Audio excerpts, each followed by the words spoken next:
Hi friends, ಇವತ್ತು ನಾನು ನಿಮಗೆಲ್ಲ ನಿಮ್ಮ ಕೂದಲು ಉದ್ದವಾಗಿ ಹಾಗೂ ದಟ್ಟವಾಗಿ ಹೇಗೆ ಬೆಳೆಯಬೇಕು ಅಂತ ಒಂದು ಹೊಸ ಟಿಪ್ಸ್ನ ಹೇಳ್ಕೊಡ್ತಾ ಇದ್ದೇನೆ. ಹಾಗೂ ನಮ್ಮ ಕೂದಲು ಎಷ್ಟೇ ವೈಟ್ ಹೇರ್ಸ್ ಹೊಂದಿದ್ರೂ ಕೂಡ ಬ್ಲ್ಯಾಕ್ ಆಗಬೇಕು, ಹಾಗೂ ಎಷ್ಟೇ ಕರ್ಲಿ ಕೂದಲು ಇದ್ದರೂ ಕೂಡ ಸ್ಟ್ರೇಟ್ ಆಗಿ ಹಾಗೂ ಶೈನಿಂಗ್ ಆಗಿ ಕಾಣಲು ಒಂದು ಹೊಸ ಮದ್ದನ್ನು ಹೇಳ್ಕೊಡ್ತಾ ಇದ್ದೇನೆ.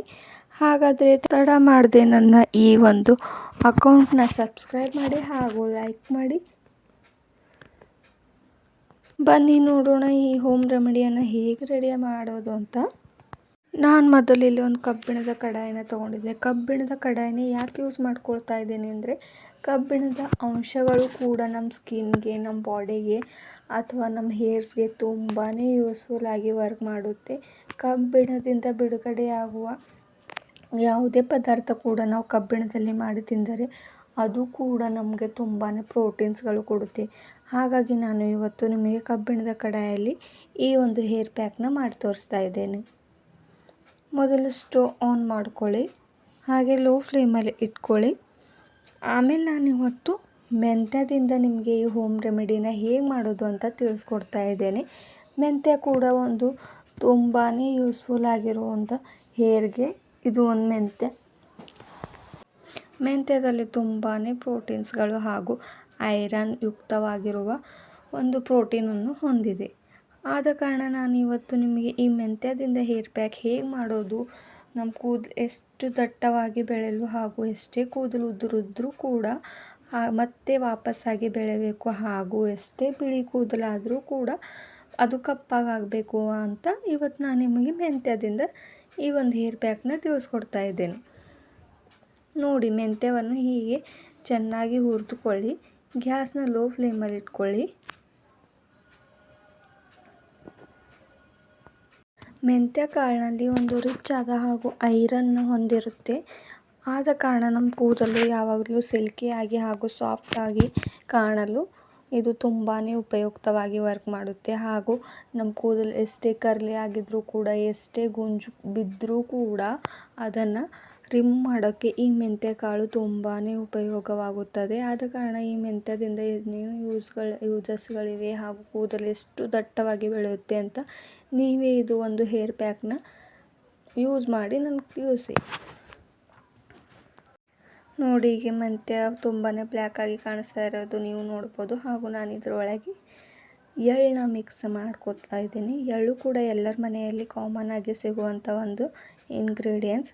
ಆದ ಕಾರಣ ಎಳ್ಳು ಕೂಡ ತುಂಬಾ ಹೇರ್ಗೆ ಯೂಸಸ್ ಆಗುತ್ತದೆ. ಹಾಗೂ ಬೇರೆ ಸ್ಟೇಟಲ್ಲಿ ಎಳ್ಳಿನ ಎಣ್ಣೆಯಿಂದ ತುಂಬಾ ಯೂಸಸ್ ಮಾಡುತ್ತಾರೆ. ಆದ ಕಾರಣ ನಾನು ಇವತ್ತು ಎಳ್ಳನ್ನ ಯೂಸ್ ಮಾಡ್ಕೊಳ್ತಾ ಇದ್ದೇನೆ. ಎಳ್ಳಿನ ಎಣ್ಣೆ ಕೂಡ ತುಂಬ ಯೂಸ್ ಮಾಡಿ ಊಟಕ್ಕೂ ಕೂಡ ಹಾಗೂ ತಲೆಗೆ ಕೂಡ ಎಳ್ಳಿನ ಎಣ್ಣೆ ಕೂಡ ಯೂಸ್ ಮಾಡ್ತಾರೆ. ನೋಡಿ, ಈಗ ಎರಡು ಇಂಗ್ರೀಡಿಯೆಂಟ್ಸ್ ಕೂಡ ತುಂಬಾ ಬ್ಲ್ಯಾಕ್ ಆಗಿ ಕಾಣಿಸ್ತಾ ಇರೋದು ನಾವು ನೋಡ್ತಾ ಇರ್ಬೋದು.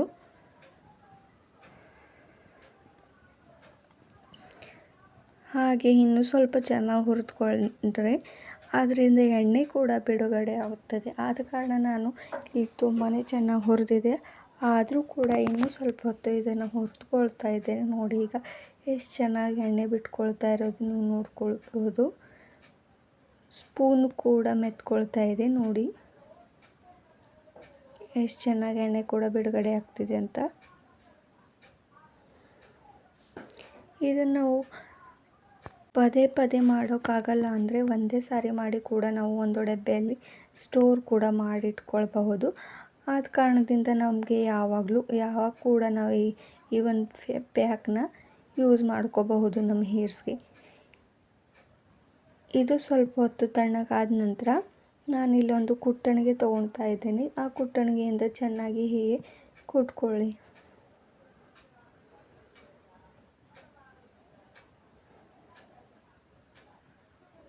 ಹೀಗೆ ಸಾಫ್ಟಾಗಿ ಪೌಡರ್ ಬರೋವರೆಗೂ ಇದನ್ನು ಚೆನ್ನಾಗಿ ಕುಟ್ಕೊಳ್ಳಿ.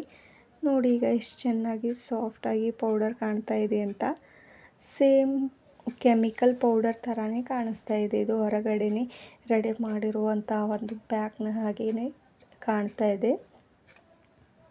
ಆದ ಕಾರಣ ಯಾವುದೇ ಒಂದು ಹೊರಗಡೆ ಇರುವ ಕೆಮಿಕಲ್ನ ಯೂಸ್ ಮಾಡ್ಕೊಳ್ಳದೆ ನಮ್ಮ ಹೇರ್ಸ್ನ ಫಾಲ್ ಆಗೋ ಹಾಗೆ ಮಾಡಿಕೊಳ್ಳದೆ ಇರುವ ಹಾಗೆ ಯಾವುದೇ ನಮ್ಮ ತಲೆಗೆ ಕೆಟ್ಟ ಪರಿಣಾಮ ಬೀರದೇ ಇರಬಾರ್ದು. ಹಾಗೆ ಆದ ಕಾರಣ ಇವತ್ತು ನಾನು ನಿಮಗೆ ಈ ಒಂದು ಪ್ಯಾಕ್ನ ಹೇಳ್ಕೊಡ್ತಾ ಇದ್ದೀನಿ. ನೋಡಿ, ನಾನು ಇದು ಒಂದು ಬೌಲ್ಗೆ ಆ್ಯಡ್ ಮಾಡ್ಕೊಳ್ತಾ ಇದ್ದೀನಿ. ಈಗಂತೂ ತುಂಬಾ ಬ್ಲ್ಯಾಕಾಗಿ ಕಾಣಿಸ್ತಾ ಇದೆ, ನೀವು ಕೂಡ ನೋಡ್ಬೋದು. ಹಾಗೂ ನಾನು ಇದಕ್ಕೆ 1 ಸ್ಪೂನಷ್ಟು ಕಸ್ಟರ್ಡ್ ಆಯಿಲ್ನ ಆ್ಯಡ್ ಮಾಡ್ತಾ ಇದ್ದೀನಿ. ಅಂದರೆ ಸಾಸಿವೆ ಎಣ್ಣೆನ ಯೂಸ್ ಮಾಡ್ಕೊಳ್ತಾ ಇದ್ದೀನಿ ಇದಕ್ಕೂ ಕೂಡ ನಾನು. ಸಾಸಿವೆ ಎಣ್ಣೆನ ಯೂಸ್ ಮಾಡಿಕೊಂಡು ನೀವು ಇದನ್ನೇ ಸ್ಟೋರ್ ಮಾಡ್ಕೊಳ್ಬಾರ್ದು, ಯಾಕಂದರೆ ಬೇಗ ಇದು ಕೆಟ್ಟೋಗುತ್ತೆ. ಹಾಗೆ ಆ ಪೌಡರ್ನ ಸ್ಟೋರ್ ಮಾಡಿಕೊಂಡ್ರೆ ನೀವು ಎಷ್ಟು ದಿನ ಕೂಡ ಈ ಪ್ಯಾಕ್ನ ಇಟ್ಕೊಳ್ಬಹುದು. ನಿಮಗೆ ಯಾವಾಗ ಅಪ್ಲೈ ಮಾಡ್ಕೊಳ್ಬೇಕಾಗ್ತದೆ ಆವಾಗಷ್ಟೇ ಈ ಆಯಿಲ್ನ ಯೂಸ್ ಮಾಡ್ಕೊಳ್ಳಿ ಹಾಗೂ ಈ ಪ್ಯಾಕ್ನ ಅಪ್ಲೈ ಮಾಡ್ಕೊಳ್ಳಿ. ನೋಡಿ ಎಷ್ಟು ಚೆನ್ನಾಗಿ ಕಾಣಿಸ್ತಾ ಇದೆ ಅಂತ.